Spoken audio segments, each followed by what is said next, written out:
Subscribe Commerce with MJ YouTube channel and press the bell icon to get instant notification whenever I post a new video. Hello students, कैसे हैं आप सब। उम्मीद करता हूं आप सब लोग ठीक होंगे। स्टूडेंट्स, प्रीवियस वीडियो में हमने सिंप्लेक्स मेथड टॉपिक को शुरू किया था, जिसमें हमने 2 वेरिएबल का क्वेश्चन किया था। मैक्सिमाइजेशन जेड का प्रॉब्लम था वो। आज की वीडियो में हम 3 वेरिएबल का क्वेश्चन करने वाले हैं और ये मिनिमाइजेशन प्रॉब्लम है। चलिए शुरू करते हैं। अगर किसी स्टूडेंट ने प्रीवियस वीडियो नहीं देखी है तो उस वीडियो का लिंक डिस्क्रिप्शन में दे रखा है, आप वहां जाके उसे चेकआउट कर सकते हैं। देखिए, आज का जो क्वेश्चन है उसमें हमें सॉल्व करना है LPP using simplex method. Okay, तो यहाँ पर हमें ऑब्जेक्टिव फंक्शन है कि हमें मिनिमाइज करना है जेड को, जो कि है 2x1 minus 3x2 plus 6x3 with subject to हमें यहाँ पर 3 कंस्ट्रेंट गिवन है। First is 3x1 minus x2 plus 2x3 is greater than smaller than equal to 7। Second one is 2x1 plus 4x2 greater than equal to -12 and third one is minus 4x1 plus 3x2 plus 8x3 less than equal to 10 and last में हमें दे रखा है कि x1, x2 and x3 की जो values हैं वो greater than equal to 0 है। तो देखिए स्टूडेंट, जब भी हम सिंप्लेक्स मेथड को सॉल्व करते हैं तो सबसे पहले हमें राइट हैंड साइड को देखना चाहिए कंस्ट्रेंट का, और राइट हैंड साइड की जो भी वैल्यूज होनी चाहिए सिंप्लेक्स मेथड में वो सारी पॉजिटिव होनी चाहिए। तो हम जैसे यहाँ देख रहे हैं कि यहाँ पर 7 और 10 ये दोनों तो पॉजिटिव हैं, लेकिन यहाँ पर -12 जो है एक नेगेटिव वैल्यू है। तो सबसे पहले हमें फर्दर प्रोसीड करने के लिए इस नेगेटिव वैल्यू को पॉजिटिव बनाना पड़ेगा। तो किस तरीके से हम पॉजिटिव बनाएंगे? दोनों साइड हम -1 से इसको मल्टीप्लाई करके इसको पॉजिटिव बना सकते हैं। आइए फिर से अपने कंस्ट्रेंट को लिखते हैं। तो फर्स्ट कंस्ट्रेंट है हमारा 3x1 minus x2 plus 2x3 smaller than equal to 7 and second one, अब इसको हम माइनस से मल्टीप्लाई करेंगे तो ये हो जाएगा -2x1 माइनस 4x2 और माइनस से मल्टीप्लाई करने के बाद यहाँ पर जो साइन है ग्रेटर देन इक्वल टू का वो भी चेंज हो जाएगा, लेसर देन इक्वल टू हो जाएगा ये भी। ओके, और इस साइड 12 हो जाएगा and third constraint will remain same 4x1 plus 3x2 plus 8x3 lesser than equal to 10। Okay, and last one is also remain same. Okay, अब हमने यहाँ पर देख लिया है कि हमारा सिंप्लेक्स मेथड हम अब कर सकते हैं, क्योंकि हमने अपनी राइट हैंड साइड वाली वैल्यू को पॉजिटिव कर दिया है सारे। अब सिंप्लेक्स मेथड को फर्दर सॉल्व करने के लिए हमें जो भी हमारी प्रॉब्लम होती है उसको हमें स्टैंडर्ड फॉर्म में कन्वर्ट करना पड़ता है। तो मतलब जितनी भी हमारी इनइक्वालिटीज हैं उसको हमें इक्वालिटी में कन्वर्ट करना पड़ता है बाय एडिंग स्लैक वेरिएबल्स। तो हम अपने अब स्टैंडर्ड फॉर्म को अब इसको लिखेंगे। तो स्टैंडर्ड फॉर्म में क्वेश्चन को कैसे लिखा जाता है हमने प्रीवियस वीडियो में भी डिस्कस किया था। अब जैसे ये मिनिमाइजेशन का क्वेश्चन है तो मिनिमाइज जेड इक्वल टू जो भी आपको गिवन है आप वो नोट डाउन करेंगे, 2x1 minus 3x2 plus 6x3। इसके बाद सब्जेक्ट टू, यहाँ पर हमें 3 कंस्ट्रेंट्स हैं हमारे पास। तो first one is 3x1 minus x2 plus 2x3। अब यहाँ पर इस इनइक्वालिटी को इक्वालिटी में कन्वर्ट करने के लिए हमें स्लैक वेरिएबल को ऐड करना पड़ता है।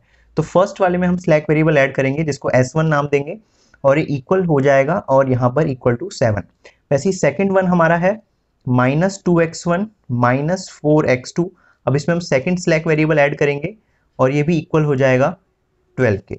इसके बाद थर्ड वन है हमारा 4 minus 4x1 plus 3x2 plus 8x3, ये भी इक्वल हो जाएगा 10 के। And last x1, x2, x3, तीनों slack variables s1, s2 and s3 ये हो जाएंगे ग्रेटर देन इक्वल टू 0। अब इन्हीं स्लैक वेरिएबल्स को हम अपने ऑब्जेक्टिव फंक्शन में भी ऐड कर देंगे 0 कोफिशिएंट के साथ। तो 0 s1 plus 0 s2 plus 0 s3। Okay student, I hope यहाँ तक आपको क्लियर हो गया होगा। तो हमने अभी क्या किया, सबसे पहले हमने सिंप्लेक्स मेथड में इस प्रॉब्लम को कन्वर्ट किया by multiplying that second constraint with -1। Okay, तो हमें राइट हैंड साइड में सारी पॉजिटिव वैल्यूज चाहिए होती है, इसीलिए हमने सबसे पहले यहाँ पर पॉजिटिव इसे बनाने के लिए -1 से मल्टीप्लाई किया। इसके बाद हमने इस प्रॉब्लम को स्टैंडर्ड फॉर्म में कन्वर्ट किया है। स्टैंडर्ड फॉर्म में कन्वर्ट करने के लिए हमें स्लैक वेरिएबल्स का एडिशन एंड सब्ट्रैक्शन करना पड़ता है, क्योंकि ये तीनों जो हमारे कंस्ट्रेंट थे वो लेसर देन थे, मतलब ये वाली साइड छोटी थी तो इस वाली साइड में हमें स्लैक वेरिएबल्स ऐड करना पड़ा था। अगर ये वाली साइड बड़ी होती तो स्लैक वेरिएबल माइनस करना पड़ता। सॉरी, यहाँ पर कंस्ट्रेंट लिखना भूल गया मैं, यहाँ पर S3 कंस्ट्रेंट हमारा आ जाएगा। ओके, अब इसके बाद हम फर्दर प्रोसीड करेंगे अपनी सिंप्लेक्स टेबल को बना के। तो जो भी हमारी वैल्यूज आ गई हैं अब उन्हीं को हम सिंप्लेक्स टेबल में डालेंगे और करेंगे। तो देखिए स्टूडेंट्स, हमने पिछली क्लास में सिंप्लेक्स टेबल का भी फॉर्मेट सीखा था। ये हमारी सबसे पहले इनिशियल सिंप्लेक्स टेबल होती है जिसमें हम यहाँ पर CBI, CJ, बेसिक वेरिएबल्स और उसके बाद हम यहाँ पर बेस वेरिएबल होता है, solution, ratio, ZJ and CJ minus ZJ calculate करते हैं। अब सबसे पहले हम अपना जो स्टैंडर्ड फॉर्म हमने कन्वर्ट किया था उसमें से बेस वेरिएबल हम लाके यहाँ पर रख देते हैं। तो हमारे पास क्या क्या वेरिएबल्स हैं, आप ऑब्जेक्टिव फंक्शन को देखिए तो आपके पास है x1, x2, x3, s1, s2 and s3। तो हम इसको यहाँ पर पुट कर देंगे x1, x2, x3, s1, s2 and s3। अब इसी बेसिक वेरिएबल के हम कोएफिशिएंट को भी यहाँ पर नोट डाउन करेंगे।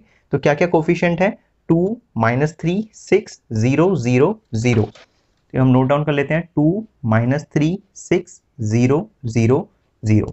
अब इसके बाद यहाँ इस वाली कॉलम में हमें क्या नोट डाउन करना होता है स्टूडेंट्स, यहाँ पर जो भी हमारे स्लैक वेरिएबल हैं उन वेरिएबल्स को हम यहाँ नोट डाउन करेंगे। तो स्लैक वेरिएबल क्या क्या थे, S1 था, S2 था और S3 था। और यहाँ पर कोएफिशिएंट ऑफ बेसिक वेरिएबल, तो S1 का कोएफिशिएंट क्या है, 0, सेम S2 का भी 0 एंड S3 का भी 0। अब इसके अंदर हमें अपने कंस्ट्रेंट का डेटा नोट डाउन करना होता है। तो हमारा फर्स्ट कंस्ट्रेंट है 3x1 minus x2 plus 2x3 plus s1। तो हम क्या ले जाएंगे, 3 -1 2। तो हम x1 के नीचे लिखेंगे 3, यहाँ पर -1 लिखेंगे, यहाँ 2 लिखेंगे। और फर्स्ट कंस्ट्रेंट में हमारा s1 है तो s1 के लिए हम 1 डालेंगे, s2 यहाँ नहीं है तो 0 और s3 भी नहीं है तो उसके लिए 0। वैसे ही सेकेंड कंस्ट्रेंट को देखेंगे, -2x1 -4x2 एंड s2 है। तो -2 और -4 तो आ जाएगा, यहाँ पर -2 और -4 आ जाएगा। x3 नहीं है तो उसके लिए 0, s1 भी नहीं है 0, s2 है यहाँ पर तो उसके लिए 1 आ जाएगा और s3 नहीं है उसके लिए 0।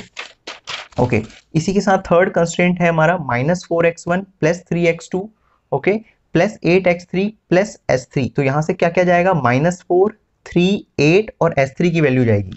तो -4, 3, 8। अब s1 यहाँ नहीं है तो 0, 0 और s3 में आ जाएगा 1। और तीनों के सॉल्यूशन क्या क्या है, 7, 12 and 10। 7, 12 and 10। I hope student यहाँ तक आपको अच्छे से क्लियर हो गया होगा। इसके बाद हमें क्या सॉल्व करना होता है, इसके बाद हमें ZJ कैलकुलेट करना होता है। तो ZJ कैलकुलेट करने के लिए हमें कोएफिशिएंट को इनसे मल्टीप्लाई करना है, सारे कोएफिशिएंट्स को। जैसे पहला हम इस वाले को ZJ कैसे कैलकुलेट करेंगे, तो 0 × 3 प्लस 0 × -2 प्लस 0 × -4। तो आंसर आएगा हमारा 0। वैसे ही 0 × -1 0 प्लस 0 × -4 प्लस 0 × 3 इज ऑल्सो 0। तो हमने पिछली क्लास में भी बात करी थी कि इनिशियल सिंप्लेक्स टेबल में ZJ की वैल्यू सारी ही 0 आती हैं। क्यों, क्योंकि हम जितने भी ये वेरिएबल्स हैं उनको हम 0 से मल्टीप्लाई कर रहे होते हैं। अब ZJ कैलकुलेट करने के बाद हमें CJ कैलकुलेट करना होता है। तो हम CJ कैलकुलेट कर लेंगे, CJ हमारे पास है ही, CJ माइनस ZJ कैलकुलेट करना होता है। तो CJ माइनस ZJ हम कर लेंगे। तो 2 - 0 is -2, -3 - 0 is -3, 6 - 0 is 6, 0 - 0 is 0, 0 - 0 is 0 and 0 - 0 is 0। Okay, तो इस तरीके से हमारा CJ माइनस ZJ भी कैलकुलेट हो गया। अब ये जो प्रॉब्लम थी हमारी स्टूडेंट्स, ये मिनिमाइजेशन प्रॉब्लम थी। तो मिनिमाइजेशन प्रॉब्लम में ऑप्टिमल कंडीशन तक पहुंचने के लिए आपके पास जो कहता है आपका क्वेश्चन, तो ऑप्टिमल कंडीशन में आप कब पहुंचते हैं फॉर मिनिमाइजेशन प्रॉब्लम, जब आपका CJ minus ZJ greater than equal to 0 हो। या तो CJ माइनस ZJ की वैल्यू 0 हो या 0 से बड़ी हो, तभी आप ऑप्टिमल कंडीशन तक पहुंचते हैं। ओके, तो अब यहां हम देखते हैं कि क्या हम ऑप्टिमल कंडीशन तक पहुंचे हुए हैं या नहीं। सॉरी स्टूडेंट, यहाँ पर +2 आएगा, 2 - 0 इज +2। तो यहाँ पर अगर हम देखें तो हमारा जो वैल्यूज हैं वो 0 तो हैं, लेकिन 0 से बड़ी भी कुछ वैल्यू है, लेकिन साथ साथ यहाँ नेगेटिव वैल्यू भी हमें देखने को मिल रही है। तो हम कह सकते हैं कि हम ऑप्टिमल कंडीशन तक नहीं पहुंच पाए हैं। क्योंकि हम ऑप्टिमल कंडीशन तक नहीं पहुंच पाए हैं, इसलिए हमारी एक और सिंप्लेक्स टेबल अभी इसके आगे और बनेगी। ओके, तो अब जब हम ऐसा हो जाता है हमारे पास, तो हमें फर्दर क्या करना पड़ता है, तो CJ माइनस ZJ में हमें मिनिमम वैल्यू को सिलेक्ट करना पड़ता है जो कि मोस्ट नेगेटिव हो। तो यहाँ पर जो हमारी नेगेटिव वैल्यू है, जैसे -3 है, तो हम उसे सिलेक्ट करेंगे। इसकी मदद से हम की कॉलम फाइंड कर पाएंगे। तो हमारा की कॉलम क्या हो जाएगा, ये हमारा की कॉलम हो जाएगा। ओके स्टूडेंट्स, अब की कॉलम को के बाद हमें रेशो फाइंड करना होता है। कैसे? की कॉलम को अपने सॉल्यूशन से डिवाइड करके। तो की कॉलम क्या क्या है? -1 डिवाइड बाय 7 डिवाइड बाय -1, तो हमारा आ जाएगा answer 7 divide by -1 is equal to -7।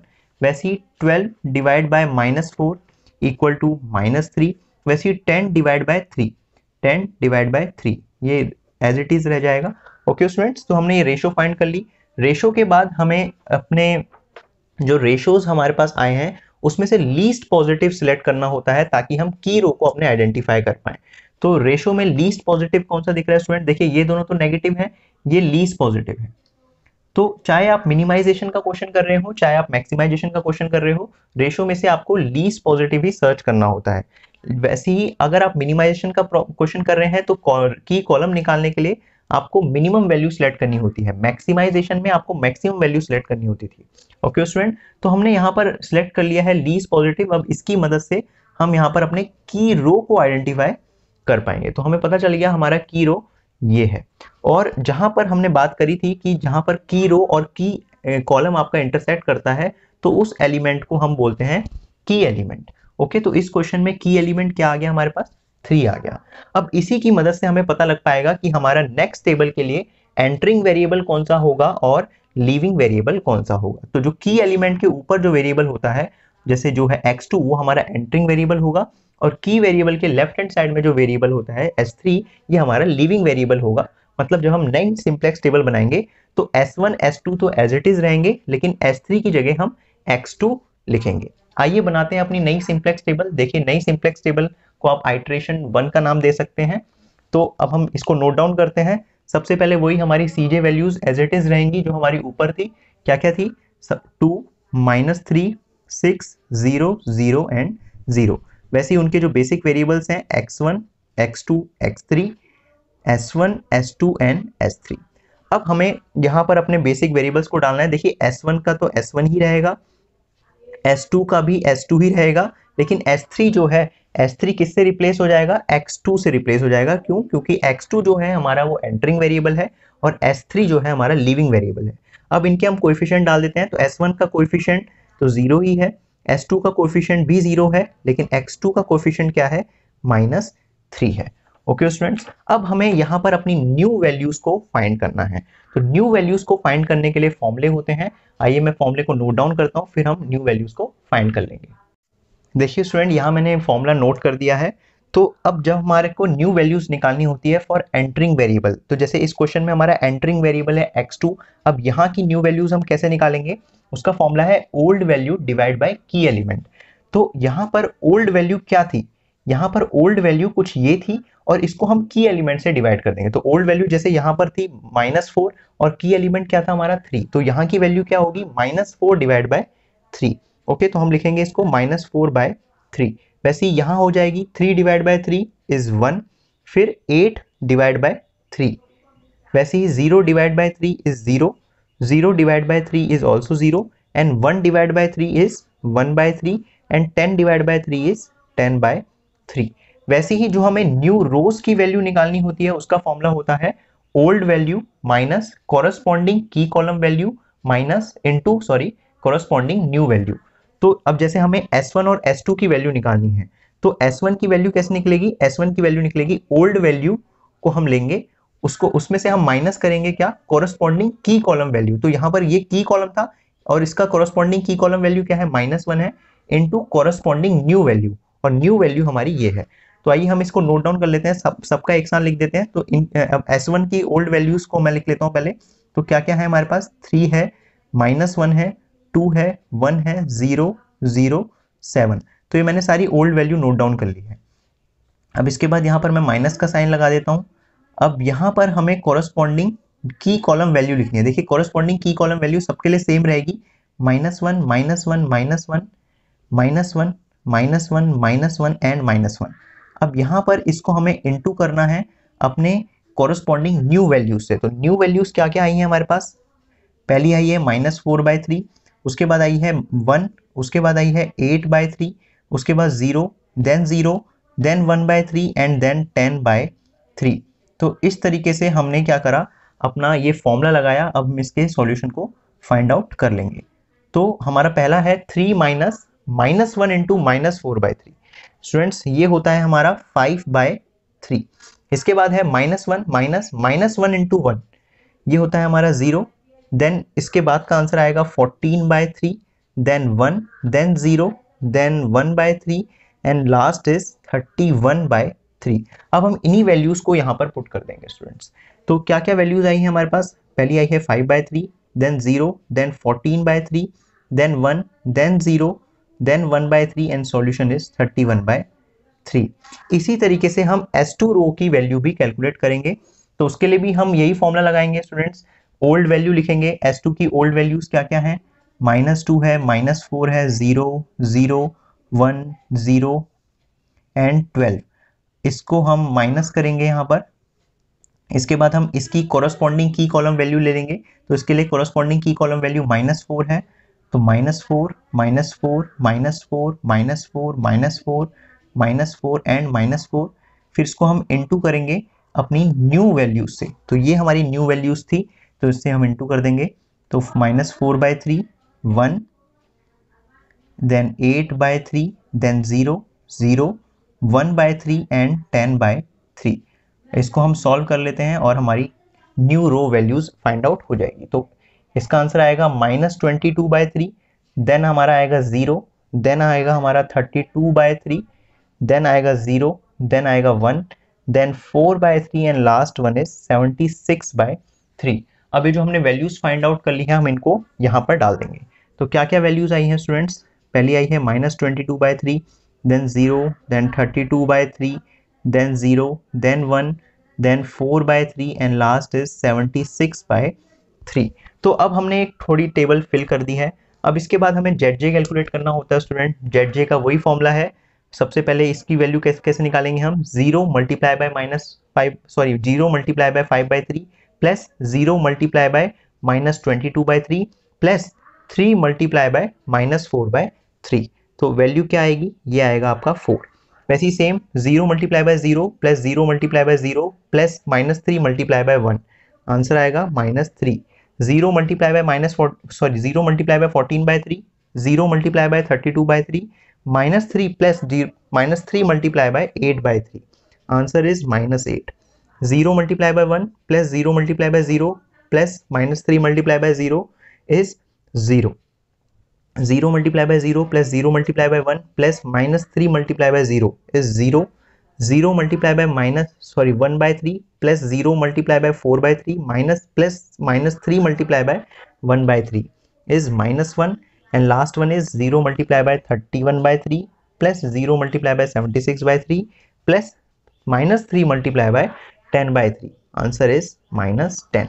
ZJ calculate करने के बाद स्टूडेंट्स आपको पता ही है हमें CJ माइनस ZJ निकालना होता है। तो वो CJ वैल्यूज को ZJ से आपको माइनस करना है। तो 2 - 4 इज -2, तो -3 माइनस -3 तो प्लस हो जाएगा, मतलब 0 हो जाएगा, कैंसिल।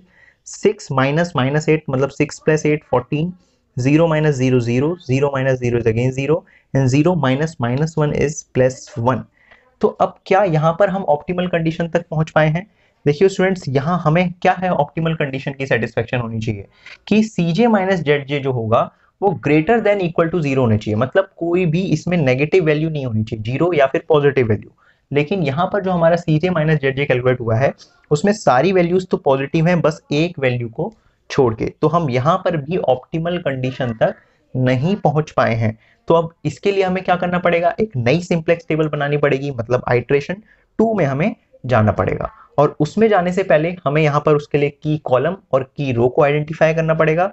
उसके साथ साथ हम की एलिमेंट को पता लगा पाएंगे, ताकि हम यहाँ पर पता लगा पाएं कि हमारा कौन सा एंटरिंग वेरिएबल होगा और कौन सा लीविंग वेरिएबल होगा नई सिंप्लेक्स टेबल के लिए। तो उसके लिए हमें सबसे पहले की कॉलम को आइडेंटिफाई करना है। तो की कॉलम कैसे आइडेंटिफाई होता है? CJ माइनस ZJ में हम लीस्ट जो है हमारी मिनिमम जो वैल्यू है उसको हम फाइंड करेंगे, मतलब जो मोस्ट नेगेटिव वैल्यू है। तो यहाँ पर जो नेगेटिव वैल्यू है -2 है, इसको हमने आइडेंटिफाई किया। तो इससे हमें यहाँ पर ये की कॉलम मिल गया है। अब की कॉलम हमें मिल गया तो सॉल्यूशन को इस की कॉलम से डिवाइड करके हम रेशो को फाइंड आउट कर लेंगे। तो 31/3 डिवाइड बाय 5/3, तो ये क्या हो जाएगा हमारा, ये हो जाएगा हमारा 31/5। वैसे 76/3 डिवाइड बाय -22/3 ये हो जाएगा हमारा -38/11। एंड लास्ट 10/3 डिवाइड बाय -4/3 तो ये आपका होगा -10/4। ओके स्टूडेंट, तो इस तरीके से हमने यहाँ पर रेशो फाइंड आउट कर लिया। अब रेशो में से हमें क्या देखना होता है स्टूडेंट्स, हमें लीस्ट पॉजिटिव वैल्यू देखना होता है। अब ये दोनों तो हमारी नेगेटिव वैल्यू है, पॉजिटिव वैल्यू खाली यही है, तो इसको हमने सिलेक्ट कर लिया। तो इसकी मदद से हमें अपना की रो मिल जाएगा, तो ये हमारा की रो आ गया। अब जहां की रो और की कॉलम ने आपस में इंटरसेक्ट किया है तो वो एलिमेंट को की एलिमेंट कहते हैं। तो ये हमारा की एलिमेंट है 5/3। की एलिमेंट के ऊपर जो वेरिएबल होता है वो नेक्स्ट टेबल के लिए हमारा एंटरिंग वेरिएबल होता है, एंड लेफ्ट हैंड साइड में हमारा लीविंग वेरिएबल होता है। तो जो हम न्यू टेबल बनाएंगे तो S1 की जगह हम क्या लिखेंगे, X1 लिखेंगे, बाकी दोनों हमारे सेम ही रहेंगे। देखिए स्टूडेंट्स, क्योंकि हम ऑप्टिमल कंडीशन पर नहीं पहुंच पाए थे इसलिए हमें अब न्यू सिंप्लेक्स टेबल बनानी है, आइट्रेशन 2। अब सबसे पहले वही हमें काम करना पड़ेगा, हमें बेसिक वेरिएबल और उनके कोएफिशिएंट को यहाँ पर नोट डाउन करना पड़ेगा। तो बेसिक वेरिएबल हमारे पास क्या क्या थे, x1, x2, x3, s1, s2 and s3, and उनके कोएफिशिएंट क्या थे हमारे पास 2, -3, 6, 0, 0 एंड 0। अब यहाँ पर हमने देखा था कि पिछली आइट्रेशन 1 में हमारे पास x1 जो है वो एंटरिंग वेरिएबल है एंड s1 जो है वो लीविंग वेरिएबल है, मतलब s1 की जगह हमें x1 लिखना है। तो हम यहाँ पर क्या लिखेंगे स्टूडेंट, x1 को यहाँ पर नोट डाउन करेंगे और यहाँ पर उसका कोएफिशिएंट 2 डाल देंगे। बाकी दोनों वेरिएबल सेम रहेंगे, s2 एंड x3। तो यहाँ पर s2 ही रहेगा और यहाँ पर x3 रहेगा। s2 का जो वेरिएबल था, सॉरी कोएफिशिएंट था, वो 0 था एंड x3 का कोएफिशिएंट हमारा 6 था। अब इसके बाद हमें यहाँ पर अपनी न्यू वैल्यूज को फाइंड आउट करना होता है।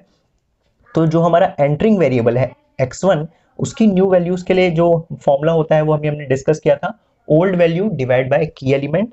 और जो हमारे दो नए रोज हैं x2 एंड x3, उसके लिए जो फॉर्मूला होता है वो वही पुराना ओल्ड वैल्यू माइनस कोरस्पॉन्डिंग की column value into corresponding new value. आइए फाइंड आउट करते हैं अपने एंटरिंग वेरिएबल्स की न्यू वैल्यू को, x1 की वैल्यू को। तो ओल्ड वैल्यू को हम की एलिमेंट से डिवाइड करेंगे। तो ओल्ड वैल्यू क्या क्या है, हमारी ओल्ड वैल्यू है 5/3, 0, 14/3, 1, 0, 1/3 एंड 31/3। अब इन सबको हम 5/3 से डिवाइड करेंगे तो हमारे पास क्या क्या आएगा, आइए नोट डाउन करते हैं। फर्स्ट उसमें 1 आएगा, then 0, then 14/5, then 3/5, then 0, then 1/5 and last is 31/5। इसके बाद न्यू रो वैल्यूज को फाइंड आउट करने के लिए हमें ये वाला फॉर्मूला लगाना पड़ता है, जो कि होता है ओल्ड वैल्यू माइनस कोरस्पॉन्डिंग की column value into corresponding new values. तो S2 की पहले मैं ओल्ड वैल्यू यहाँ पर नोट डाउन कर लेता हूँ स्टूडेंट। तो क्या क्या ओल्ड वैल्यू है, -22/3, 0, 32/3, 0, 1, 4/3 एंड 76/3। तो इसको मैं नोट डाउन कर लेता हूँ यहाँ पर। तो फर्स्ट था हमारा -22/3, then 0, then 32/3, then 0, then 1, then 4/3, then 76/3। अब इसके बाद हमें माइनस का साइन लगाना है यहाँ पर सबके लिए, और इसको हमें लिखना है फिर कॉरस्पॉन्डिंग की कॉलम वैल्यू। तो यहाँ पर इस वाली रो के लिए की कॉलम वैल्यू क्या है, -22/3 है। तो सबके लिए सेम ही रहेगा, -22/3, -22/3, -22/3 एंड लास्ट इज -22/3। अब इसके बाद हमें इसे इनटू करना है अपने कोरस्पॉन्डिंग न्यू वैल्यूज से। ओके स्टूडेंट्स, तो कोरस्पॉन्डिंग न्यू वैल्यू ये आ गई थी हमारे पास। तो यहाँ पर 1, then 0, then 14/5, then 3/5, then 0, then हमारा है 1/5, देन हमारा है 31/5। ओके स्टूडेंट्स, तो ये आपको जो वर्क करना है ये रफ में करना है, आपको एज दिखाना नहीं है, रफ वर्क आपको ये करना है। ओके, अब इसके बाद लास्ट में हम इसकी वैल्यूज को फाइंड आउट कर लेते हैं।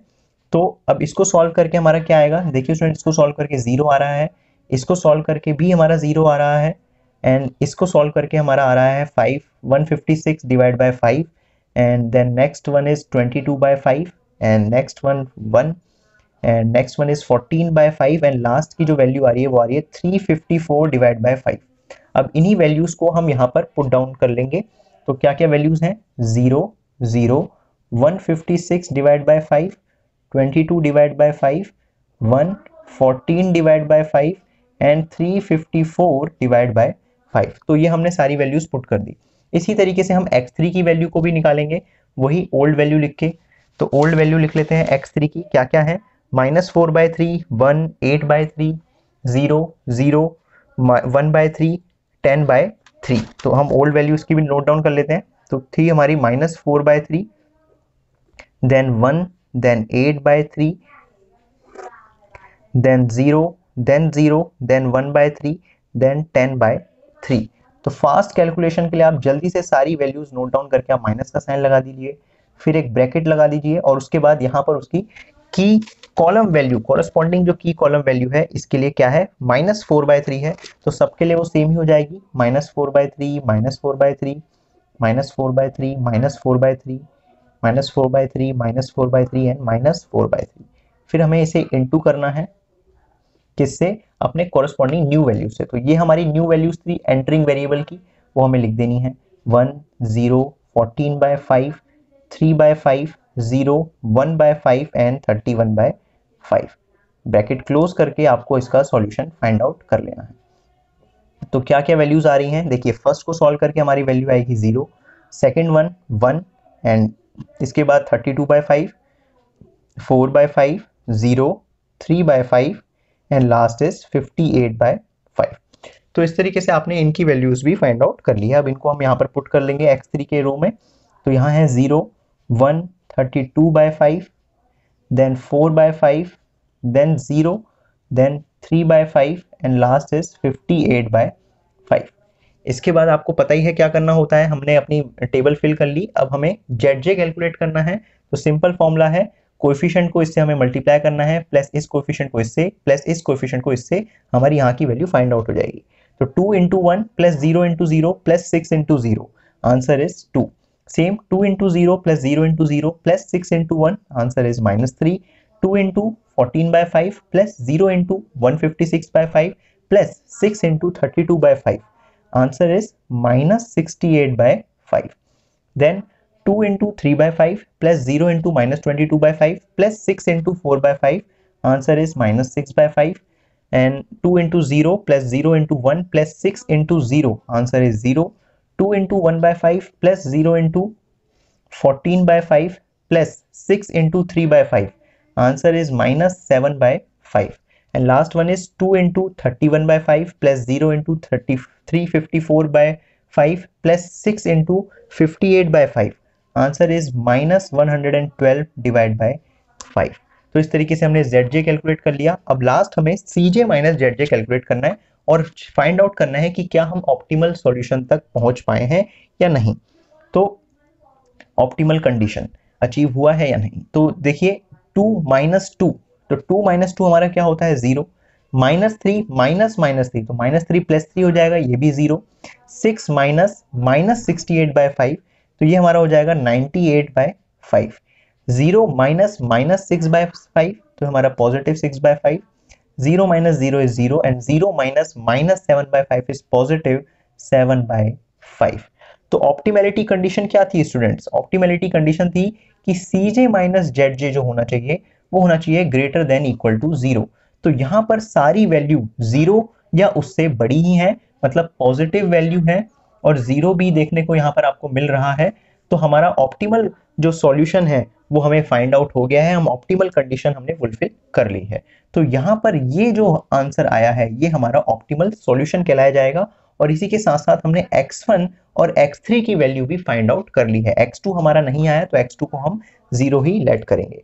तो इस वैल्यू को आप क्रॉस चेक करके भी देख सकते हैं स्टूडेंट्स। तो हमारा जो मैक्सिमाइजेशन प्रॉब्लम था वो ऑब्जेक्टिव क्या कह रहा था हमें, सॉरी यहाँ पर मिनिमाइजेशन प्रॉब्लम था, तो मिनिमाइजेशन ऑब्जेक्टिव कह रहा था 2x1 - 3x2 + 6x3। अब यहाँ पर हम वैल्यूज को पुट करके क्रॉस चेक कर सकते हैं।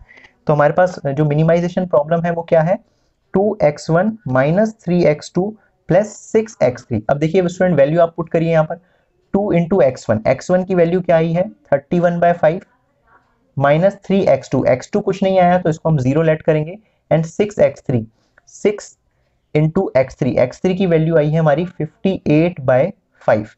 ओके, तो अब इसको आप सॉल्व करते हैं, तो देखिए इसको सॉल्व करके आपका आ जाएगा 62 डिवाइड बाय 5, ये तो आपका जीरो ही हो जाएगा, ये हो जाएगा प्लस माइनस का कितना हो जाएगा स्टूडेंट जल्दी बताइए। अच्छा ये यहाँ पर हमारा 6 है, ओके। तो स्टूडेंट यहाँ पर एक एरर हो गया है, यहाँ पर हमारा x2 था, हमने गलती से x3 लिख दिया था, ये x2 आया है हमारा, तो x2 की वैल्यू आई है 58/5। तो हम यहाँ पर इसको करेक्ट कर लेंगे, x2 को लिख देंगे -3/58/5 और x3 को हम 0 ही रखेंगे, ओके। और इसको सॉल्व करके हमारा क्या आ जाएगा, ये आ जाएगा हमारा माइनस का ये तो पॉजिटिव ही है, इसको मैं फिर से लिख देता हूँ आपके लिए, ये हो जाएगा 62/5 माइनस 174 डिवाइड बाय 5, तो ये सॉल्व करके आ जाएगा 112 डिवाइड बाय 5। तो देखिए आपका यही वैल्यू आ रही है जो आपकी सॉल्यूशन में आई थी, मतलब हमने जो क्वेश्चन किया है बिल्कुल ठीक किया है। तो ये क्रॉस चेक का तरीका है, इसकी मदद से आप पता लगा पाएंगे कि आपने सही करा है या नहीं करा है। तो इस तरीके से हमारी एक सिंपलेस्ट टेबल फॉर्म हो गई है और लास्ट में हम अपने ऑप्टिमल कंडीशन तक पहुंच पाए हैं। तो आई होप स्टूडेंट आपको अच्छे से ये टॉपिक क्लियर हो गया होगा। तो अगर वीडियो आपको पसंद आई है तो प्लीज़ लाइक करिए, चैनल को सब्सक्राइब करिए, कमेंट करिए अगर आपके कोई डाउट है। मिलते हैं अपनी नेक्स्ट वीडियो में, तब तक के लिए गुड बाय, टेक केयर।